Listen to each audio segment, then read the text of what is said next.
Dopo il pareggio casalingo al Bentegodi contro il Bologna, il Chievo è impegnato a Genova contro il Genoa. I saluti tra Sculli e Luciano, una squadra, quella rossoblù, che ha un pochino deluso le aspettative, complice forse anche l'impegno in Coppa UEFA, però sono proprio i padroni di casa che partono forte al 9° minuto, acqua fresca, il tiro, la palla salvata sulla linea di porta a Sorrentino, battuto, nulla di fatto per il giocatore della nazionale Under 21, però allora il Chievo prova a controbattere, c'è una bella volata di Pinzi che serve Luciano tu per tu con una meglio, il tiro, la parata del portiere del Genoa, occasione sprecata malamente dal giocatore brasiliano, poteva essere veramente una palla ghiotta per passare in vantaggio. Siamo al 27esimo, ancora il Chievo che va in contropiede, l'azione è portata in avanti, la palla che arriva a Pellissier, il tiro ancora una volta a Meglio, ci mette i piedi e vedete qui mister Mimmo Di Carlo. Siamo al secondo tempo, al 2° minuto, il colpo di testa di Dainelli para Sorrentino senza grossi problemi, l'azione che si era sviluppata da calcio d'angolo. Passiamo al 16esimo, sempre del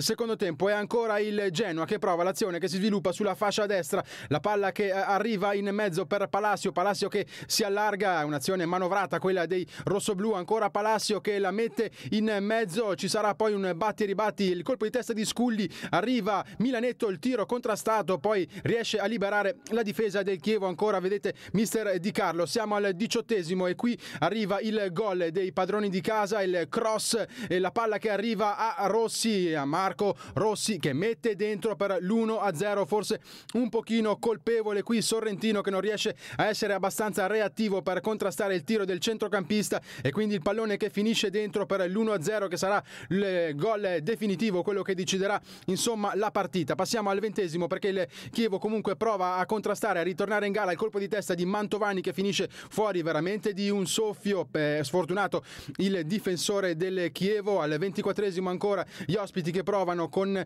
Pinzi, c'è Pellissier che butta in mezzo un pallone che finisce in area di rigore, il velo e Pinzi, il tiro alto sopra la traversa della porta difesa da Amelia. Un Chievo che comunque sia ha giocato una buona partita. Al 29esimo però sono i rossoblù che provano a cercare il gol del definitivo KO. Sculli colpisce di testa, una testa un pochino a scoglio diciamo così per ridere, la palla che finisce sul fondo e c'è un'ultima ghiottissima occasione per la squadra di Gasperini. Milanetto porta avanti il pallone, fa scoccare un tiro incredibile, la botta del centrocampista attraversa piena la palla che ritorna in campo, però nulla di fatto. È l'ultima vera occasione, dopo 5 minuti di recupero finisce la partita, fischia il signor Ciampi, il Genoa vince 1-0.